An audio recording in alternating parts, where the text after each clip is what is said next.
All right. Good evening, everyone. Good evening, Paul. How's it going? It's catching on. I can see it. So Hmm. this is welcome everybody. This is episode 19 of Dispersing the Fog. This is episode 19 of our podcast. I'm Adam Rogers, and this is Paul Palango, best-selling author Paul Palango, and meme generator Paul Palango. Do you know what that means? Yeah, I'm up to speed on it. Okay, great. So. Oh, wait, best-selling author whose book is being discussed in all of Canada and elsewhere, except in the media in Nova Scotia, which doesn't see anything in the book. Yeah. I No, nothing new here. Move along. Nothing to go on here. I had conversations with the senior editor this week from a news enterprise in Nova Scotia, and that's basically what the person told me. Like, well, there's nothing really new in your book. We covered all this before. Maybe the people in Nova Scotia or people who are interested in this story should contact those media and point out there are all kinds of new revelations in my book, but the Nova Scotia media doesn't really see it. It's amazing that there's been no media articles about your book, your best-selling book, which makes startling new allegations, revelations about the mass casualty, including the likelihood that an RCMP officer accidentally killed one of the victims, Gabriel Wortman's victims. You know what I was told? Seems newsworthy. Well, you make a good case of what the RCMP and the Mass Casualty Commission said happened didn't happen. But then you go on and speculate about what might have happened. Well, geez, if the story isn't true that the government and the RCMP told, why isn't it true? What is the real story? And there is inference right there from the evidence, the very evidence they proffer, that they may have shot Corrie Ellison because that's the timeline. Isn't it? Do people not realize that, okay, if the story that we've been told isn't true, then something else must be true. That's Then right, but you're not maybe we, allowed you're not allowed to address that in the minds of the docile and deferential media. I was, The docility of the media is unbelievable. At one point, I said to this person, "Are you like related to Mounties or something?" Like, and the response was, "There you go, being a conspiracy theorist again." I said, "No, no, I'm not being a conspiracy theorist. I'm just trying to figure out why you have no instinct. Like, what happened to your instinct as a news reporter?" you know what it might take, Paul? I was thinking about this, if, for example, if Clinton Ellison, Corey Ellison's brother, or any of his family members were interested in making an official pushback on this, or trying to get, okay, well, we got an investigative journalist to write a book about this. Not that he got you to write it, but all right, that's not moving the needle in an official sense. What could? You know, Clinton could make a referral because citizens can make referrals to the Serious Incident Response Team in Nova Scotia, and they can investigate, even after the fact. So now, there's new information, new evidence, or at least new interpretations of evidence that wasn't really discussed at the mass casualty that could be grounds for CERT to open an investigation, or I guess open. I was going to say reopen, but they never investigated the Corey Ellison shooting at all.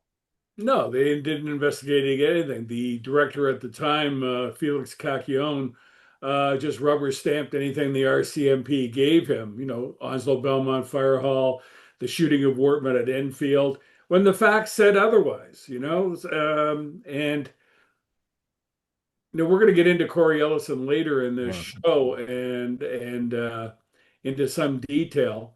And it seems to me there should be an investigation. The problem is, can CERT do it? Well, the problem with CERT is its investigators are former Mounties, or some are still attached to the Mounties. Yeah. They're seconded to the Mounties. So how do you get an independent investigation?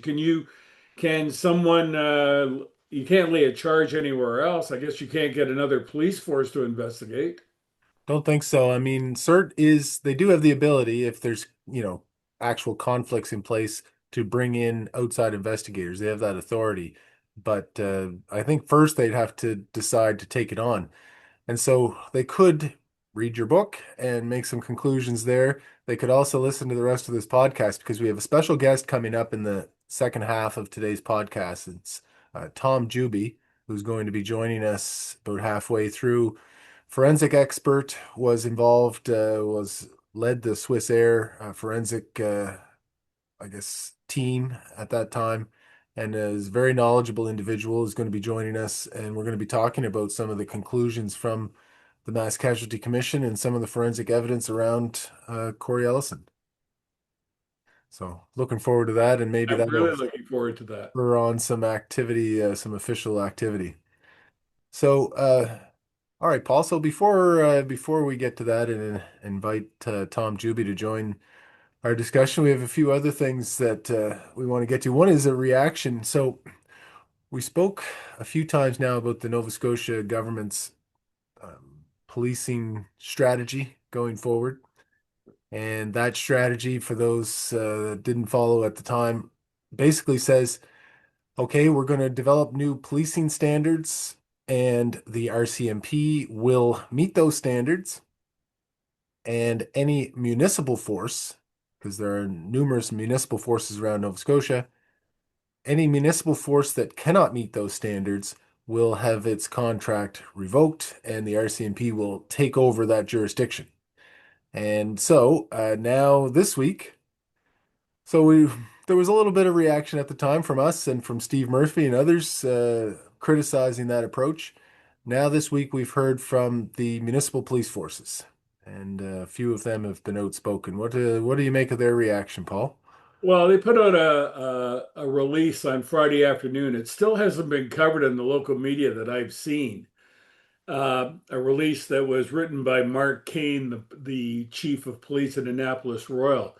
And what Mark Kane says in a very nicely worded, but if you read between the lines, very sharply critical of the RCMP and the government, says that what we've been saying for all along, what the municipal police forces are better trained than the RCMP.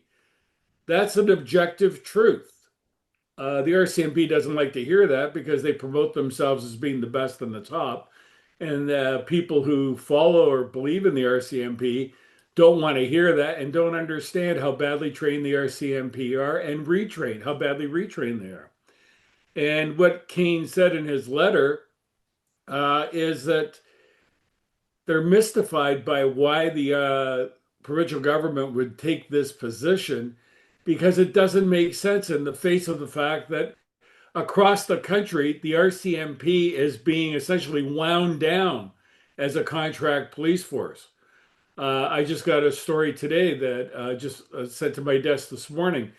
You know, the federal government has asked the RCMP to take $100 million a year out of its budget, which is a pittance because they got like $6 billion budget. Yeah. But $100 million a year out of its budget over the next 3 years, each year for the next 3 years.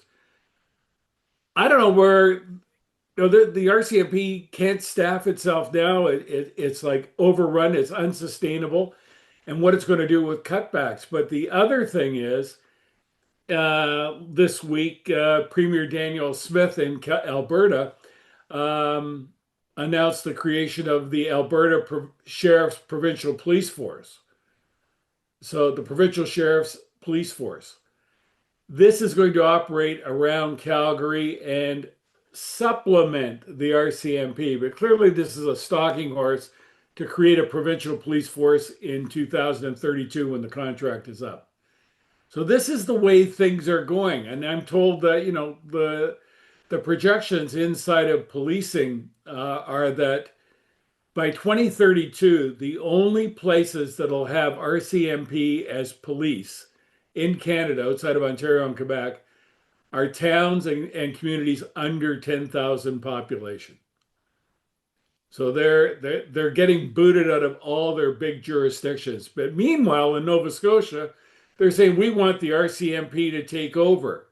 It defies logic. It's like somebody's being paid under the table. I mean, it doesn't make sense. It's going against everything that, yeah, the trends everywhere else in the country. I saw the release I saw, this is from the New Glasgow Regional Police, talking about surprised by the assertion that municipal agencies are lacking in some of these key priority areas and that enhanced provincial RCMP presence is the sole solution. We caution against shifting to a model that centralizes all contracted services. This risks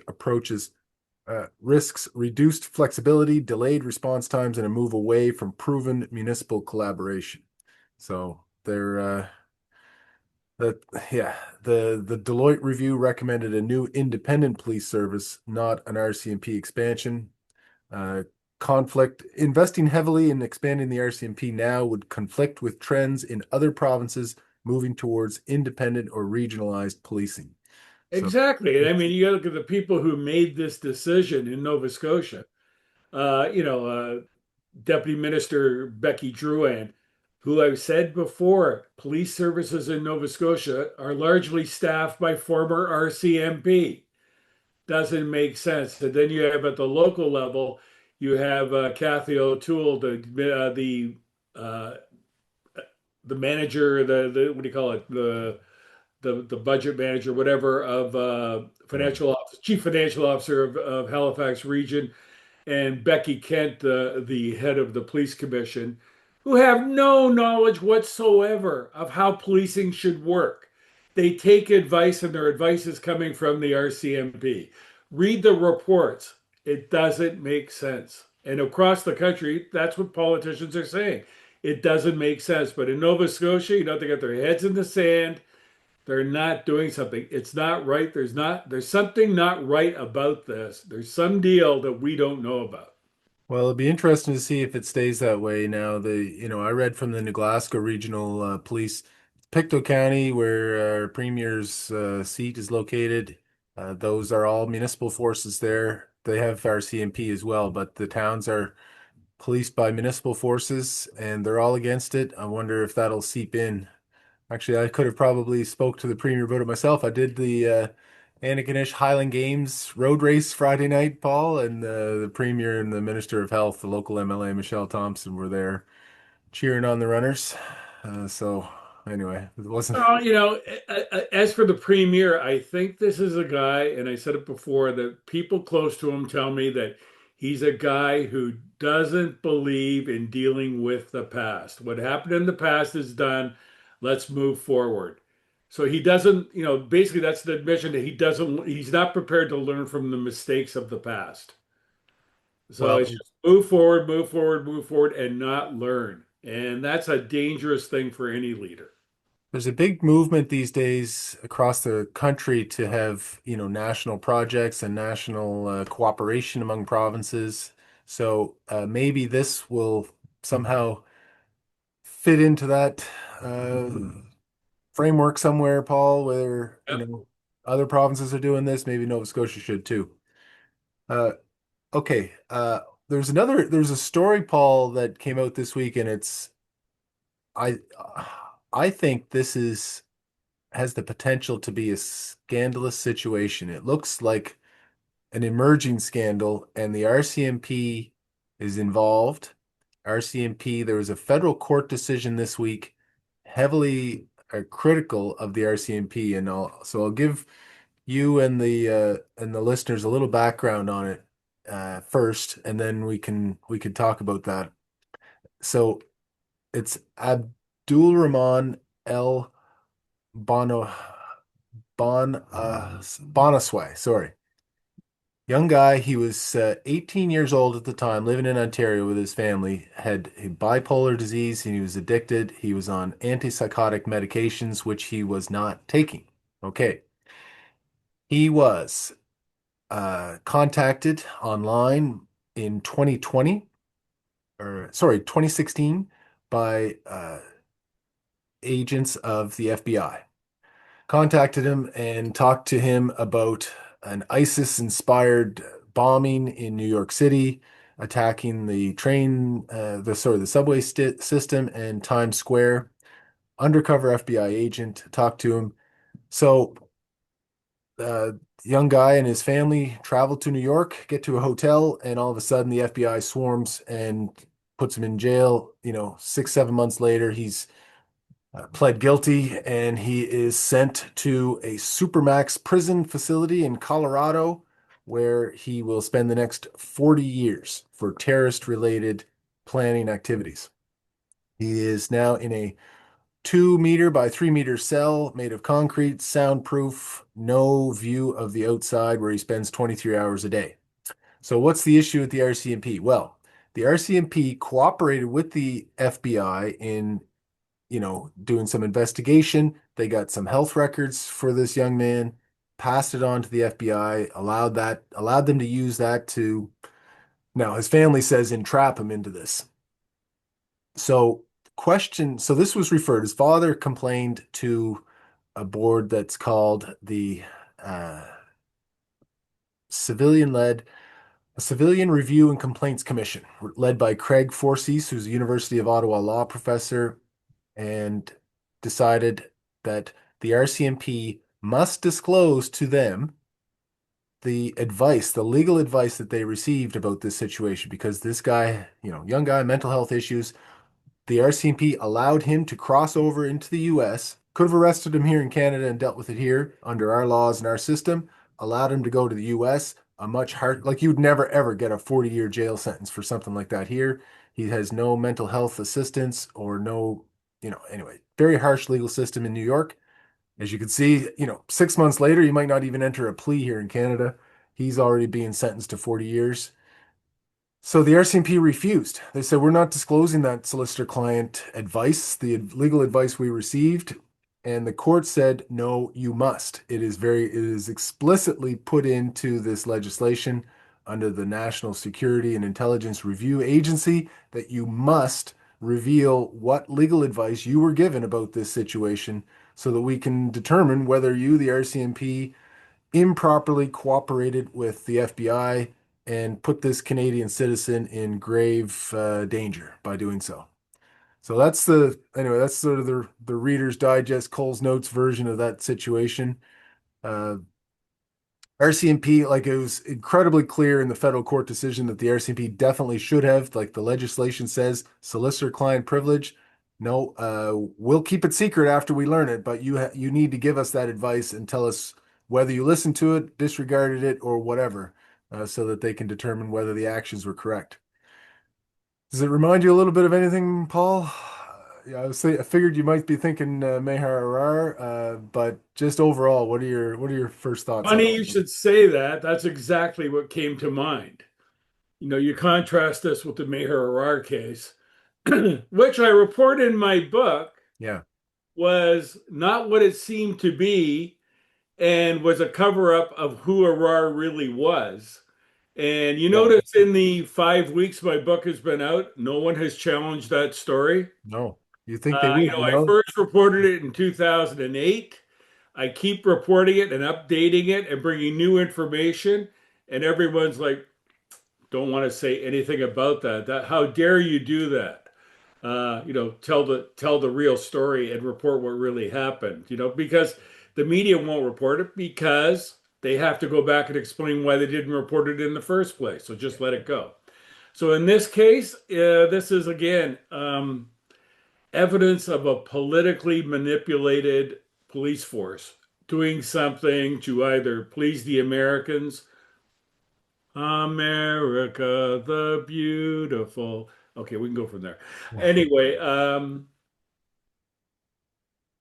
to please them and just put this guy in Florence, Colorado, in that hellhole of a private prison.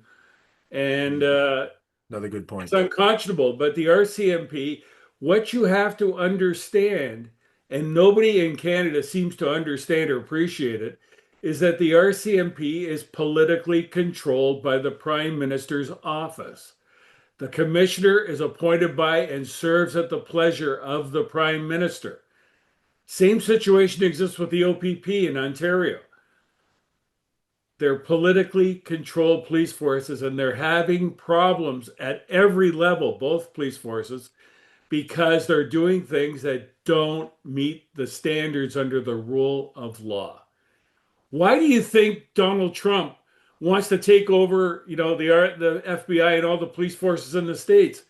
He wants to have a police situation like Canada, where politicians Need to, yeah, literally get away with murder. So you have this situation where the politicians are controlling the police. The police are duty bound to serve the politicians as their political masters, as I've reported in the past. It's unconscionable. Meanwhile, this kid gets lost in the system because of politics. Seems like a very vulnerable young guy, mental health issues, not on his medication, and all of a sudden is, getting we don't get to see the messages back and forth, but one can imagine, right? It's like a Mr. Big operation almost, where it's Oh, almost absolutely. inherently unreliable. Yeah, absolutely. So be interested. I want to follow this as it goes along because the hearing under so there was a decision under the released by Craig Forsyth under the National Security and Intelligence Review Agency, but it was uh, only a partial decision because he said, well, we got to wait for this privileged information to come, and then that might change things. So stay tuned for more on that story. I think it'll be one that grows and not shrinks. Yeah. Okay. Couple of things. All right, Paul, before we just get some quick hits here before we bring in Tom Juby, there was a couple of stories I wanted to get your reaction on. One was this situation at Quebec City or around Quebec City. You see this with the two military corporals trying to take over uh, an area near Quebec City? Like that's a little bizarre. Anyway, that's something. You've got these extreme right wing, um, not very smart, fed by uh, 4chan and all kinds of radical internet providers. Um, they're essentially cult members. But they're right. We've seen the light. We know what we're talking about. We don't read. We have no idea. Oh, we read Ayn Rand, but we don't read anything really. And so we don't understand the subtleties of how life works. And we're going to take over and do what we got to do to save our country. It's like insanity. uh, And we got the military and the police filled with these kinds of people. yeah. It's something to watch. I don't know what their plan was. I mean, they were going to take over an area of land near Quebec City and then what? Start a country? Like it doesn't. I'll probably start a chain of poutine stands. And This other one. Okay, so other one more involved or police communications. This was OPP out of Quadville, Ontario, near Wadeville, Renfrew. Wadeville, Quaidville. Thank you. been there. You have. Okay, so it's west of Ottawa, between Ottawa and Pembroke.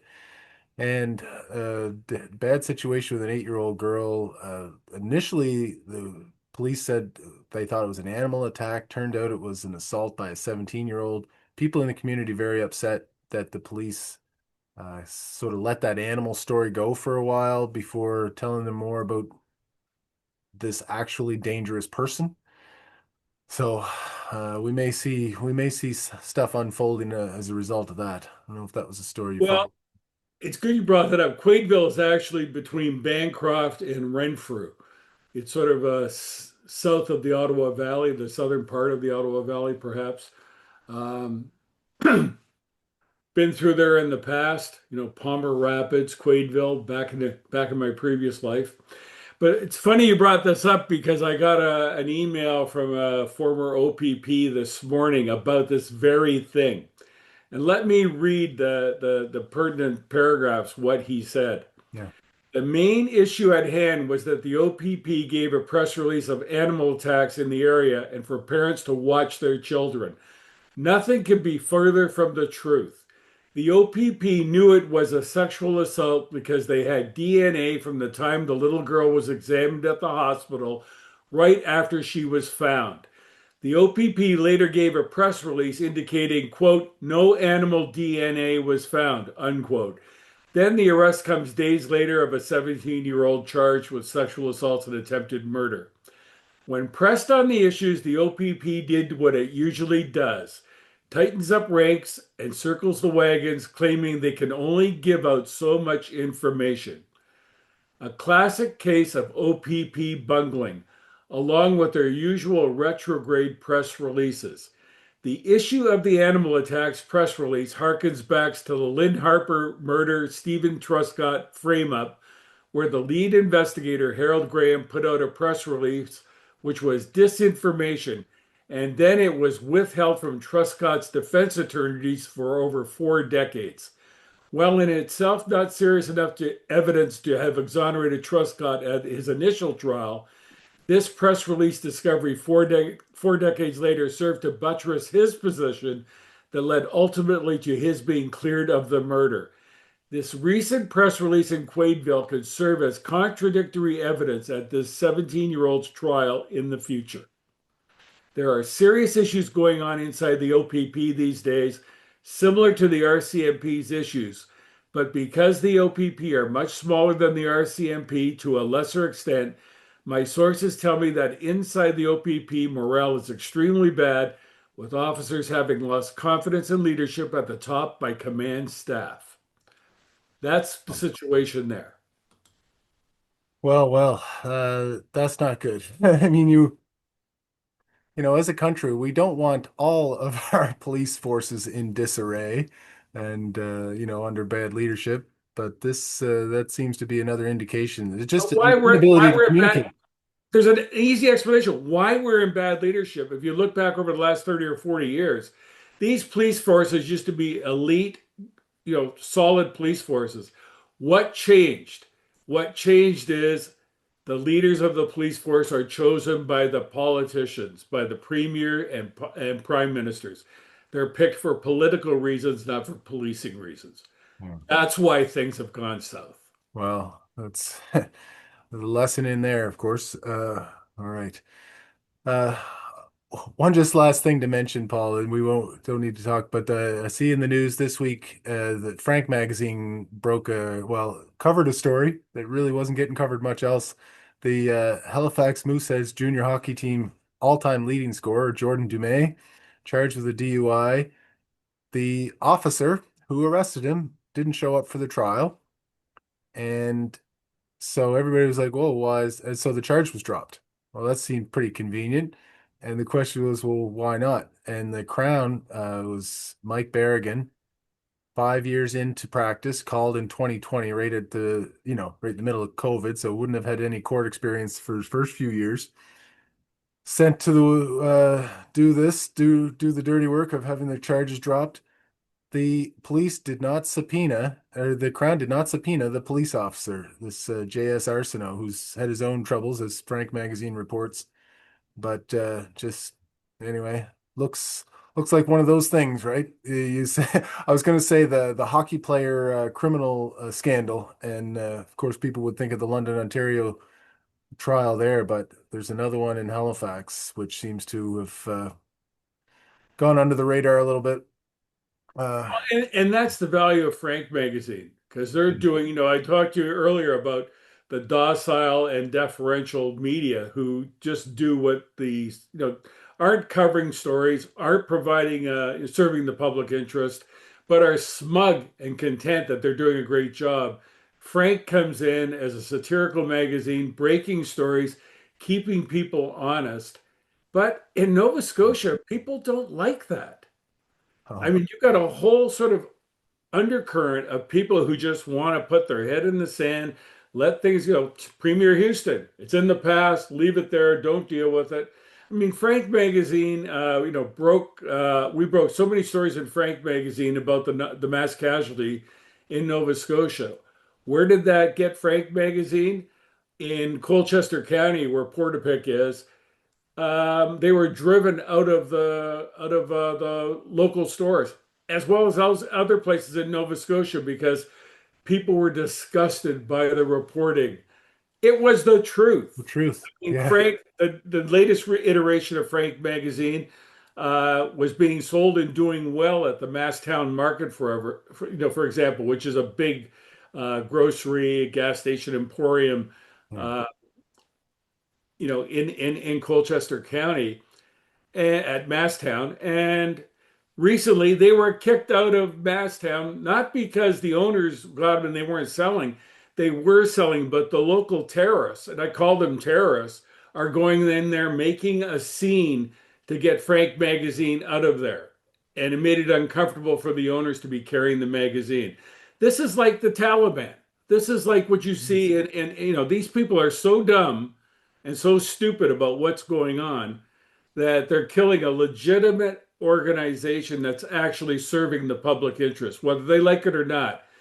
But that's what's going on. Even my book, I understand my book at times is being sold under the counter at a bookstore in Colchester County because they can't put it on the shelves because Jeez. you got these people coming in, wild-eyed, screaming, uh, "Get rid of that book. We don't want to read what's in there. We don't want to read that trash." Geez, get a life. Jeez, Paul, you're getting the penthouse treatment. Yeah. Man. Sorry, I reported the truth. I'm sorry. I'm sorry. No, Frank's I'd doing tug great my work. forelock if I had one. Yeah, they're doing great work, and they're not bumping up their subscription rates regularly like Sportsnet is for those that have a Sportsnet subscription. Okay, so Paul, okay, so that's great. Let's bring in Tom Juby, Paul, and I want to take some time with him and talk forensics and talk Corey Ellison. All right, so I I see. think people stay tuned. This is going to be interesting because Tom Juby, I've known him for 17 years. I met him after I wrote Dispersing the Fog in 2008. And I ran into, I don't want to say this while Tom is listening, or he can hear this, because at a recent book event, I ran into an ex-Mountie who came up to me and he brought up Tom Juby's name as one of the smartest policemen he's ever met. He said, I trained under Tom Juby, and he said he was brilliant. And that's always been my impression of him from the first time I met him back in 2008. All right, well, we'll get that in before he joins us so we don't embarrass him too much right away. So, okay, let's bring in Tom and we'll have a chat about forensics.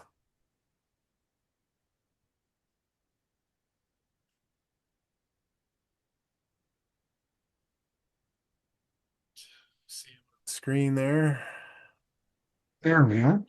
There Yeah. you are. Hello, Tom. Hi, how are you? Okay, we've given you a little introduction, but we need to know how long were you in the RCMP and what were your jobs? You briefly described working on Swiss Air as the forensics officer there. And how many murder cases have you done? I spent 32 years in the RCMP, and 27 of that was as a forensic ident member.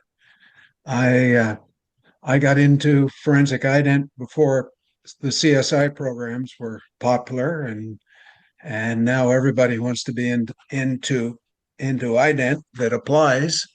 But I got there early, and I've actually worked pretty much all over the country, from British Columbia. I've done files even in Alberta and Manitoba, uh, lots of autopsies in Winnipeg and Ontario and even Montreal. And then I spent 5 years in New Brunswick. I've been a number, forget how many, 16 years in Nova Scotia.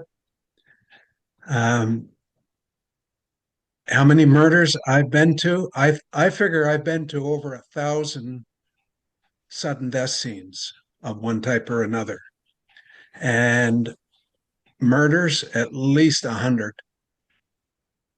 It's not something that you normally would count. So you've got some background in this. Yeah, I've been to probably 300, I would say 300 autopsies during my service. I've helped pathologists at the table.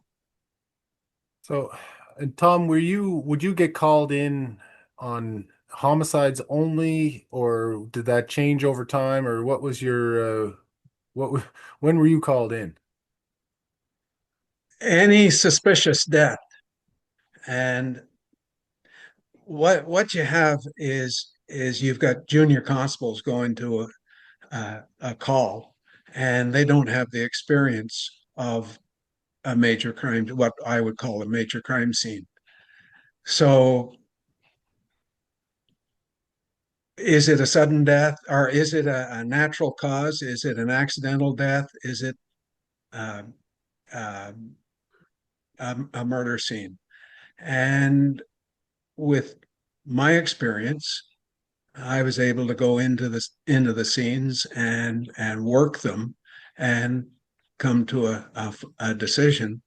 You usually usually pretty quickly, and then at the time of the autopsy, I tried to get to as many of the autopsies as I could because it's a learning experience. As gruesome as most people think, what you see on TV isn't what actually is there, but it's a learning experience, and that was my job. And I don't believe I was wrong in any of my calls. When we finally got to the autopsy table, the pathologist usually agreed with me. Is that usual then, Tom, that the forensics person would be present during the autopsy to either answer questions or be part of the autopsy? Well, the point that or the attitude that I took was, who knows the scene better? I've spent 6 to 8 hours minimum in that scene, and I've been through everything. If it's an indoor scene, then we have a perimeter, the walls of the room or the walls of the house. If it's an outdoor scene, well, that takes a whole lot more time and effort. But basically, no one knows the scene any better than me because I've been there. I've, in fact, um, I had one court case that a reporter pointed out to me afterwards. She said, "You were giving evidence, and the defense counsel asked you what was on the wall behind you when you took this picture." And she said, "You turned around and looked at the wall behind you and told him what was in the scene." She said, "You were actually reliving that scene." And yes, after spending that many hours and reviewing all of those photos, you do relive it at the time of a court case. That's interesting, Tom. I When I became a lawyer, I kind of stopped watching lawyer shows. I'm not sure how much of CSI you've actually watched, but this you're probably aware of the CSI effect, that term in law now, right? Which for the listeners that wouldn't, that is, I guess, a tool probably used more by defense lawyers to say to raise expectations of what forensic investigations might be able to find. Because on CSI, they do everything. It's very complex, and And in they do it yeah, quickly too. and it's done by the end of the hour, right? So that's not always so easy in real life, and defense lawyers will take advantage of that in some ways to say, well, did you do this, this, and this, which is something they would do on the show, where normal policing doesn't get to that level. I guess what kind of thoughts do you have on that effect and where the TV world is versus the real world? I my wife gets mad at me because I if I do watch one of those programs, which is seldom, I pick it apart. And she says, Well, "You're spoiling it." And yeah, I don't like watching them at all. CSI or Dexter or any of those. So Yeah, I've here. never watched Dexter. Okay, there you go. We brought you here, Tom, because we're talking about specifically tonight about the shooting of Corrie Ellison. Corrie Ellison was one of the 22 victims in the Nova Scotia massacres in April 18th and 19th, 2020. It's always been passed off by the RCMP and later by the Mass Casualty Commission that everyone was killed by Wortman, all 22. But in my book, Anatomy of a Cover-Up, I show that the narrative for the timeline around Corrie Ellison's shooting is not true. That they said Wortman, they agreed that Wortman went through the blueberry field after shooting Corrie Ellison. I show that couldn't have happened in a number of ways using their own evidence. This then creates a situation where I had this out with a journalist this week that they're saying, yeah, well, you proved that he didn't go through the blueberry field, but that doesn't mean that he didn't shoot Corey Ellison. And I'm saying, well, the timeline doesn't work.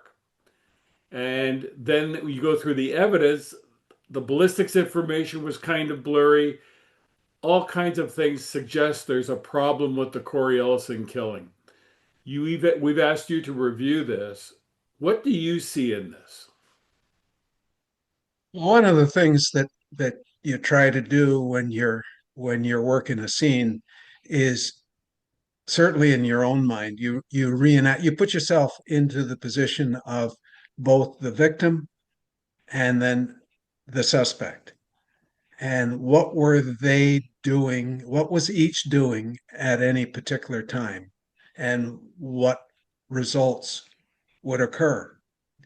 And you look at Wortman sitting in his seat in the car, and the size of the car is it's of what is now a full size. The guy is not a small man. He is relatively tall, 6'3". and he's got a what's that? 6'3". Yeah, okay. He's got a long reach, and you add the pistol, a 40 caliber semi-auto, into his hand.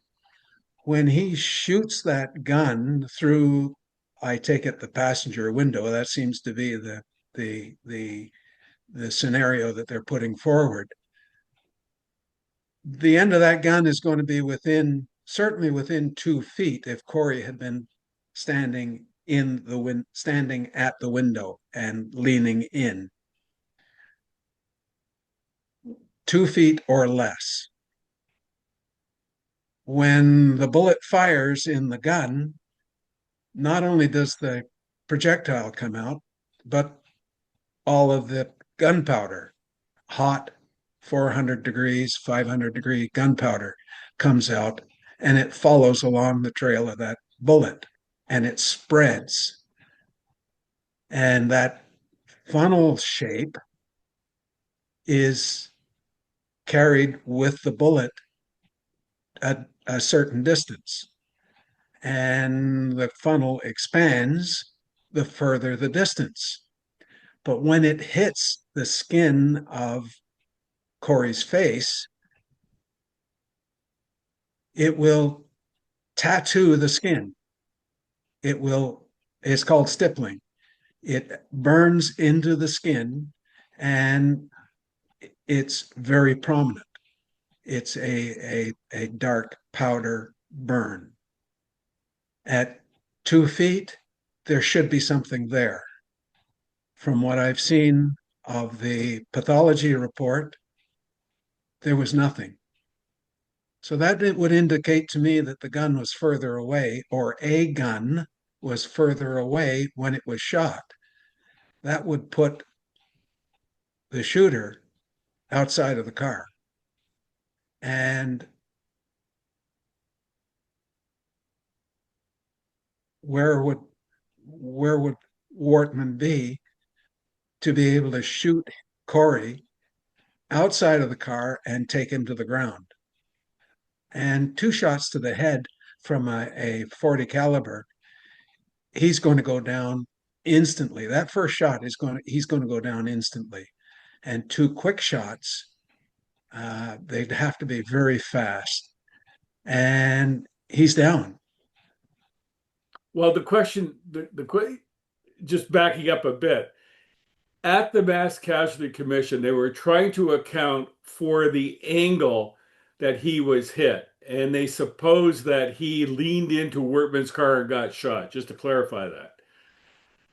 Corrie Ellison's brother, Clinton, in an email or a message to me, pointed out that in his mind, what happened is that Corrie, who was partially blind in one eye and wearing a cast, a fiberglass cast on one hand from a recent injury, was going through the dark and leaned forward and saw a policeman likely prone somewhere, and they shot him.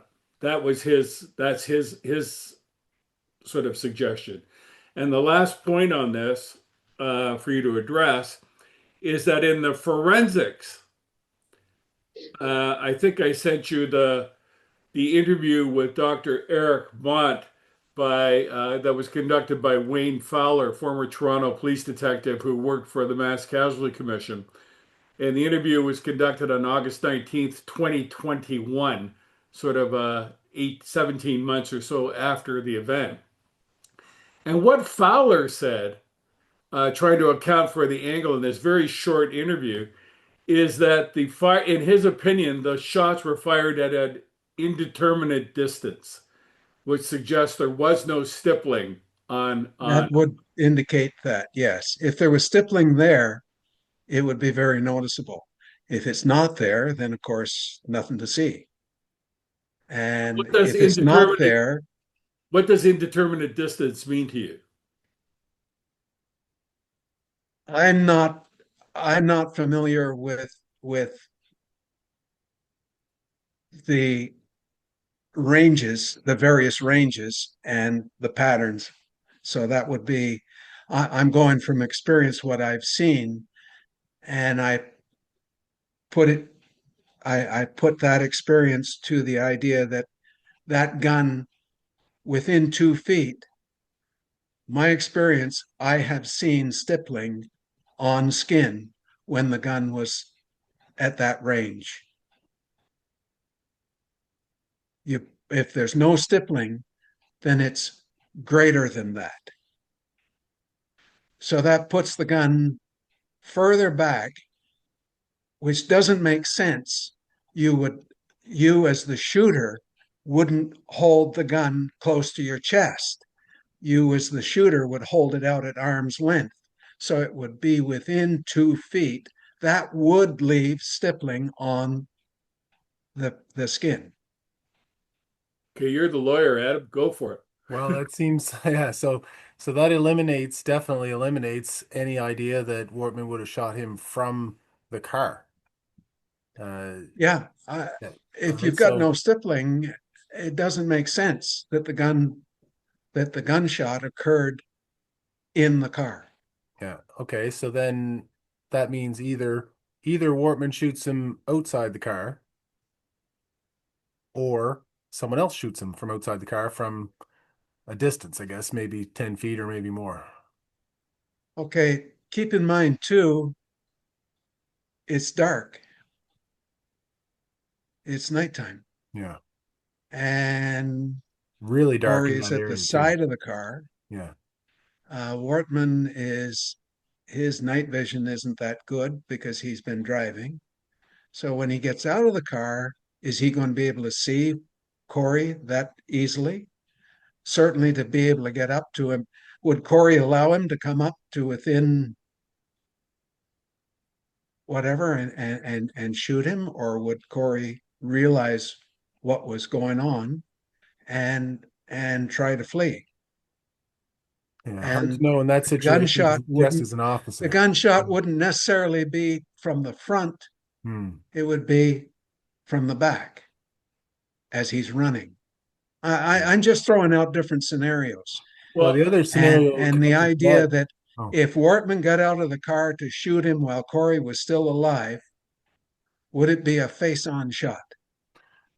the alternate there, you say Wortman driving a car, getting out of a car, your night vision isn't great because you're looking into light and now you're trying to adjust to dark. Whereas the alternative that Paul has speculated, as they put it, would have an officer running through the dark, going to various points along there, and so would have been in the dark and have that experience, and their eyes would have adjusted already.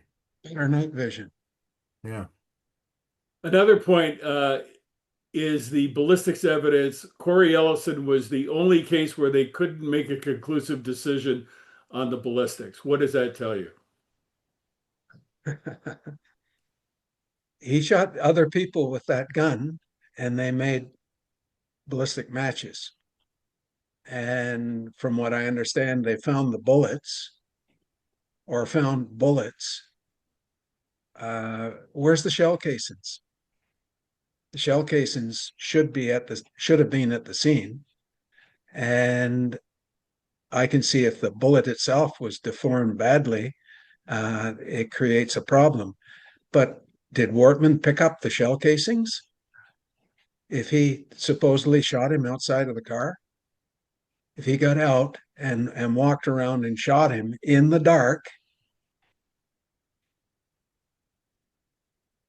those shell casings are ejected.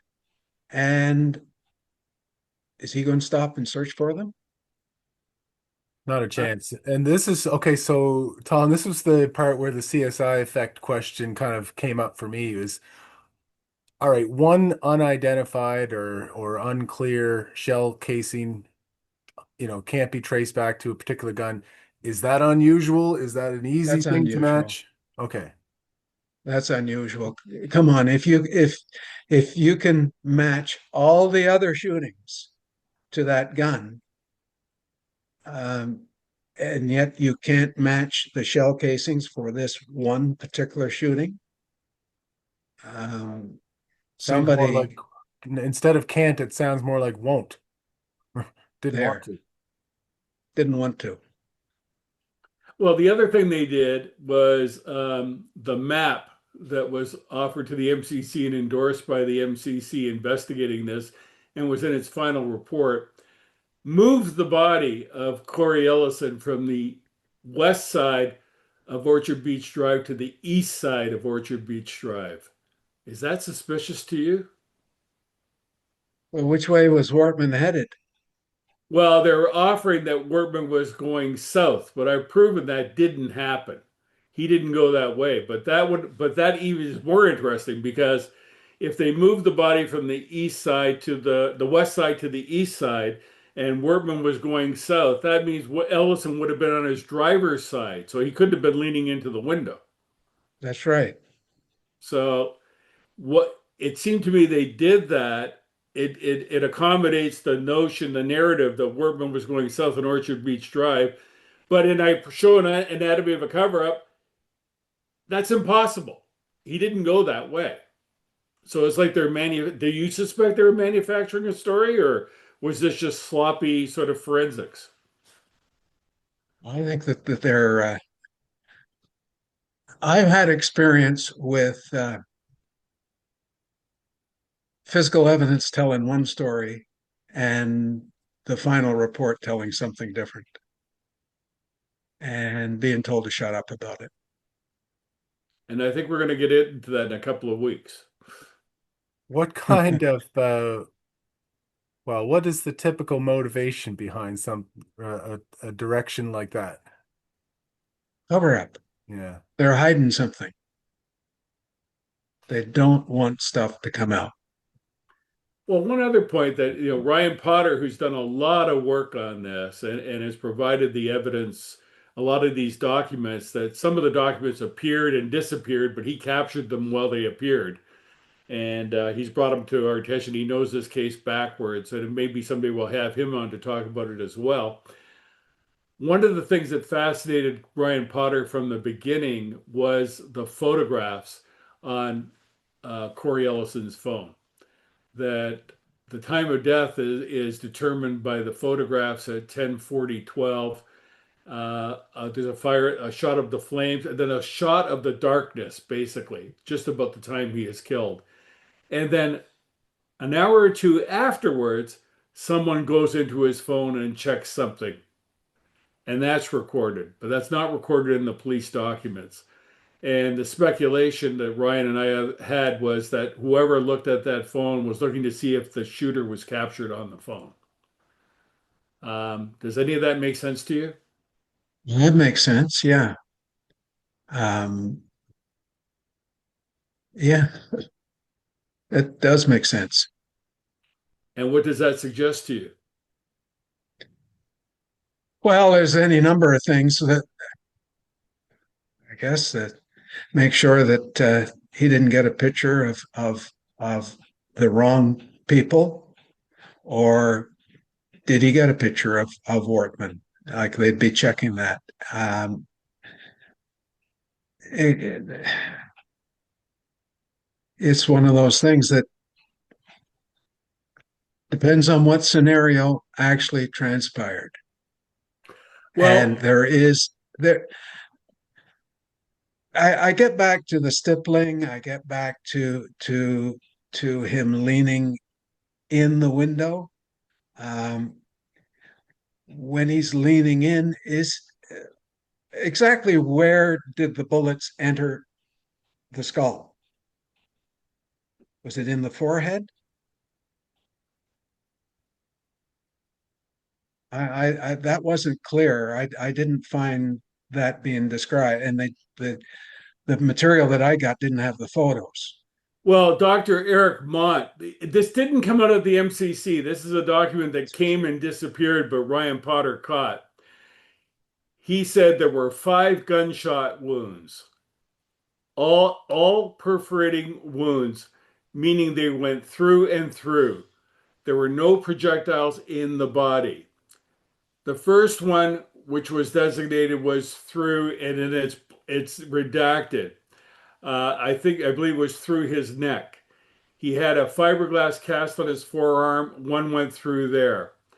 And then they don't describe any of the other shots, although they offered that in their story, which was creation. Portman was a pretty good shot, Yeah, he basically and hit people in the forehead.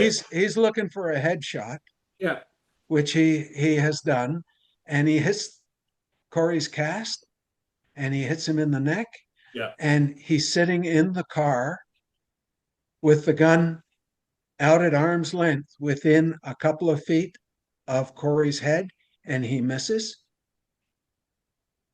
He takes him in the neck. Doesn't add up. And if Corey ducks down, it wouldn't hit him in the neck. It would be the other way. It would be Well, higher in the head. they're trying to account for the upward angle of the shot. And the angle entering his body. I like Clinton Ellison's story that Clinton Ellison, who I'd love to get on camera someday, says I think Corey went there. He saw the policeman lying down or in a kneeling position and leaned forward in the dark. His camera was in his hand. Maybe the flash went off, and that shocked the policeman. They accidentally shot him. But we do know that the police who initially responded on 2 occasions in the evidence, they are lying on the ground or kneeling. One, when they see Clinton Ellison coming, they say that on Orchard Beach Drive. And the other one on Portapique Beach Road, which is 400 meters to the west. Jerry Murphy and Flory Murphy, residents, were coming back from the Griffin's house at the south end of Portapique Beach Road and come across the Mounties in the ditch, as Jerry describes. And I saw their yellow stripe on their pants in my headlights. So we know that that's where the one group was doing. They were on the ground, prone when people were approaching. Well, I'm thinking Corey was out taking photographs. He took photographs of the on his phone. He's holding the camera up, his phone up, and he's looking up because he's holding it up high to get a picture. That would raise his head, and any shot would be from down towards the upper. Good point. Yeah. One of the issues here, Tom, and throughout the mass casualty is that some of this information wouldn't get disclosed because the commission was worried about it re-traumatizing people, and it was a trauma-informed mandate.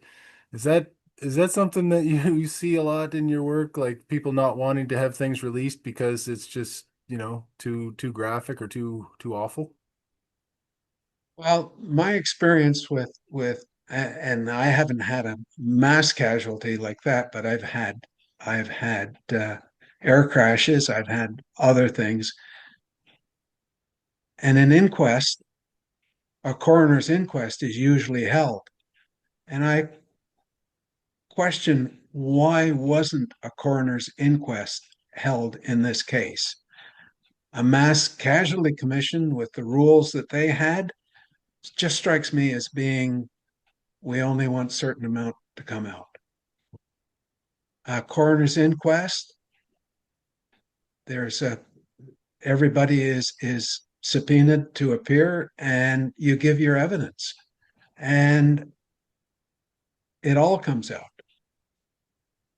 You've Why wasn't why wasn't a coroner's inquest held on this? Yeah. Might have been the you've most seen some of the straightforward way. forensic evidence. You've seen some of the forensic evidence. Would it have been the kind at a coroner's inquest, or would it be in more detail? It would be in detail. I've given evidence at coroner's inquests, and it would be in detail, and you're cross-examined on it. It would Okay, be and that raises the question. They declared Corey Ellison murdered by Gabriel Wortman, but the forensic evidence doesn't support that, it seems. so. How do you declare that he shot him? How do you know it wasn't someone else? Every every sudden death in a shooting like that, if Wortman had survived when he had been arrested and survived and be facing criminal charges, every individual that died is an individual murder charge that has to be proven. If it's not proven, then obviously the jury finds him not guilty. We either have guilty or not guilty in this country. And and if it's not guilty, then in the eyes of the law, he didn't do it. It has to be proven. You can't just, well, we had 22 murders and Corey is one of them. So it had to have been Wortman. Yeah. It doesn't work that way in law. You know that Yeah, we know very that, but it, well. it makes a difference if, well, it seemed to have made a difference in this case, at least if the suspect is dead, then less Very, scrutiny. very conveniently, I guess. Yeah. That's another thing altogether. Yeah. So, Maybe we'll Tom, talk. well, We'll talk about that on another we, day. Would we, you like yeah, to come back? yeah, we may have to, we're gonna have to get you back, Tom. There's no question about that because I have a lot more questions where we've gone a little bit over the hour here, I think, but we could go on for more. Uh, Tom, this is your first podcast? Yeah. All right, well, we're gonna have to get you back on a semi-regular basis here to fill us in on some more details because it is really interesting. This is why there's a dozen CSI shows. Yeah. So So you're thinking, Tom, last comment on this. You think the RCMP is not being honest about this? And do they have a track record of not being honest, in your opinion? Oh, definitely. Definitely. I can attest, I have it on paper. I can show on paper how dishonest the hierarchy of the RCMP can be. Well, I think we're going to get into that in the future. But from now on, just remember this: who killed Corey Ellison? Hmm? I don't know. meme under development. Listen, okay, well that Tom, thank you very much for taking the time to join us and share your expertise. We really appreciate it. I'm sure the listeners do too, so we'll get you back. This was episode 19 of Dispersing the Pog. Yeah, so thank you very much, Tom, for coming, and thanks everybody for listening. And Hey, I got one yeah. more Oh, thing. go ahead. Yeah, Paul. I want, in the past, we've had really good inside sources release information. True Blue, for example. We need True Blue and more True Blues to come forward to fill in some of the gaps that we're talking about now.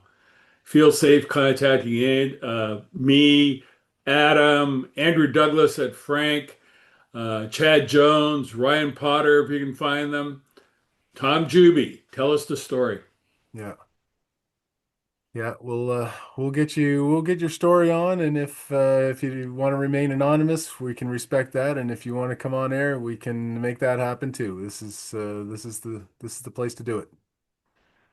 All right, thanks again, Tom, Paul, Thank awesome you. as Thank you, always, Tom. and thanks everybody else, and we'll see you next time. See you later. Thank you. Take care.